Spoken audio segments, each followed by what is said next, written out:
বন্ধুরা, আজকের একটা দারুণভাবে মাম্পির চুলটা বেঁধে দিলাম। দেখো মাম্পি কতটা খুশি বলো দেখি। ভীষণ খুশি।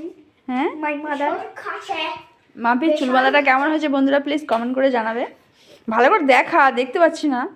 দেখো দাঁড়াও, চুলটা দেখাই মাম্পি। দেখি, দেখো বন্ধুরা চুল বাঁধাটা কেমন হয়েছে। ভালো হয়েছে। আর মাম্পির চুলটা একটু বড় হলে বেশ ভালো হতো। যাই হোক, যেমন আছে তেমনই অনেকটা ভালো লাগছে। তো বন্ধুরা কেমন হয়েছে প্লিজ কমেন্ট করে জানাবে। ভালো হয়েছে কি বলবে? মাম্পির ভালো লাগছে? হেভি, খুব খুব ভীষণ ভালো লাগছে। তাই? কি সুন্দর হয়েছে। হেব্বি লাগছে। মেয়ে হলে কত ভালো চুল থাকে, হ্যাঁ। কি সুন্দর চুল বেঁধে দেয়, সাজিয়ে দেয়। আর ছেলে হলো